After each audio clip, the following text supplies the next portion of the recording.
أشهد أن محمد رسول الله.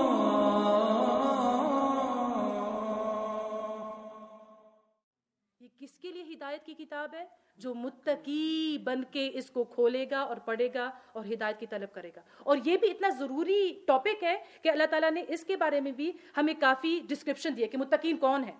بلکہ میں تو کہوں گی کہ قرآن کا شاید 1/3 2/3 ٹاپک ہی متقین کے بارے میں ہے، تاکہ ہم سمجھ جائیں صحیح طرح کہ تقویٰ، متقین یہ کیا چیز ہے، تاکہ ہم اس کی طرح بنیں، ہم اپنے آپ کو، اپنے بچوں کو اس کے مطابق فارم اور تربیت دیں.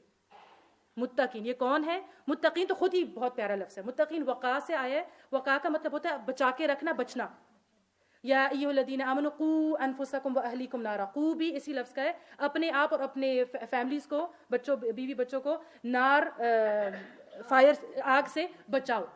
واقعی حقیقی بچانا.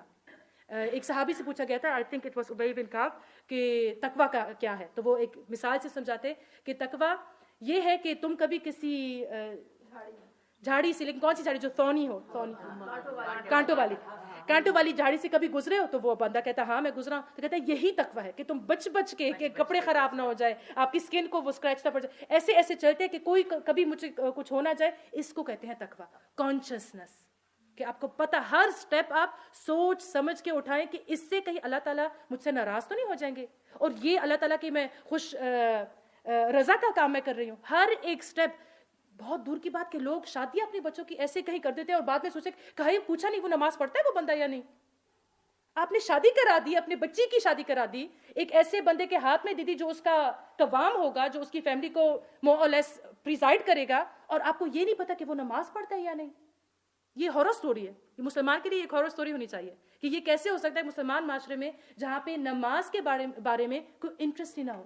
کیونکہ تقویٰ کیا چیز ہے، لیکن یہ پتہ ہے کہ اس کا بینک بیلنس کیا ہے، گاڑیاں کتنی ہیں، جاب کیا ہے، اور اس کی فیوچر میں اس کی پوسٹ کتنی ہائی ہوگی. یہ سب کچھ پتہ ہے. یہ ہر کسی کو بتایا جا رہا ہے، ہر ٹی پارٹی پہ، ہر عید پارٹی پہ، ہر کسی کو بتایا جا رہا ہے کہ یہ جی میرا فیوچر ان لا یہ ہے. نماز پڑھتا ہے، ہاں پڑھ لے گا، یہ ہم کہتے ہیں نا پھر، ہاں پڑھ لے گا انشاءاللہ، بہت اچھی فیملی ہے، پڑھ لے گا، ٹھیک ہے نا. تو یہ ہر ایک سٹیپ، شادی تو بہت بڑا کام ہے. ہر ایک سٹیپ آپ نے کچھ خریدا، آپ نے وہ باہر پہننا ہے، آپ یہ سوچیں کہ یہ میں لباس باہر پہن کے جاؤں گی، پھر میں اللہ تعالیٰ کی رضا کو حاصل کروں گی یا ناراضگی کو حاصل کروں گی.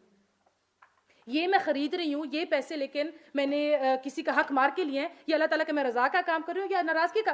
ہر ایک چھوٹا سٹیپ جتنا آپ زیادہ سوچیں گے اتنا ہی زیادہ تقویٰ بڑھتا جائے گا. اور جب تقویٰ بڑھے گا تو پھر اور کیا بڑھے گا؟ یہ کتاب آپ کو اتنا ہی زیادہ ہدایت دے گی. جتنا کم تقویٰ ہوگا اتنی کم ہدایت اسی کتاب سے ملے گی. کتاب وہی ہے، آیتیں وہی ہیں. ایک اورینٹلسٹ ہے جس کا نام ہے بولیے گولڈ سم تھنگ، اورینٹلسٹ ہے. اس نے 7 دفعہ اس کے بارے میں کہتے ہیں، اس نے خود بتایا اللہ عالم، کہ 7 دفعہ اس نے مسند احمد کی جو حدیث کمپائلیشن ہے نا، بہت بڑی جلدیں ہیں کافی، 7 دفعہ اس کو پڑھی ٹو اسٹڈی، یعنی صرف اس کو اسٹڈی کرنے کے لیے اس کی لینگویج کو. اور وہ مسلمان نہیں ہے، ٹھیک ہے نا. بہت سارے لوگ ہیں، پھکٹ ہال، پتہ نہیں کون، وہ شاید مسلمان تھا، دوسرے لوگ جنہوں نے قرآن کی ٹرانسلیشن بھی کی ہے. بہت سارے ایسے لوگ بھی ہیں جو انوائٹ کیے گئے اور جو سائنٹیفک میریکلز ہیں قرآن کے، انہوں نے اس کو خود بیان بھی کیا، لیکن وہ مسلمان نہیں ہے. ٹھیک ہے نا. یہ نہیں ہے کہ انفارمیشن مل جائے پھر خود بخود کوئی بٹن دب جائے گا، جیسے ہوتا ہے نا کہ بٹن کو، ہدایت کا بٹن، بس انفارمیشن مل گئی میں متقی ہو گئی. متقین اس پروسیس، آپ کو اس کے لیے جد و جہد کرنی پڑے گی. پسینہ نکلنا چاہیے، صحیح بات ہے، صحیح پسینہ نکلنا چاہیے کہ یا رب میں متقی کیسے بن سکتی ہوں. فرسٹ سٹیپ اس کے بارے میں پڑھے کہ متقی کون ہے. بچنے والا، اللہ تعالیٰ کی ناراضگی سے بچنے والا، ایک کانشیس پرسن کہ میں یہ کروں گی پھر کیا ہوگا، آگے سوچنے والا بندہ. یہ نہیں کہ ایک صرف لمحے میں جینے والا بندہ، صرف اب کی سوچنے والا بندہ، وہ متقی شخص نہیں ہو سکتا. وليس أعلى الشان من حملة القرآن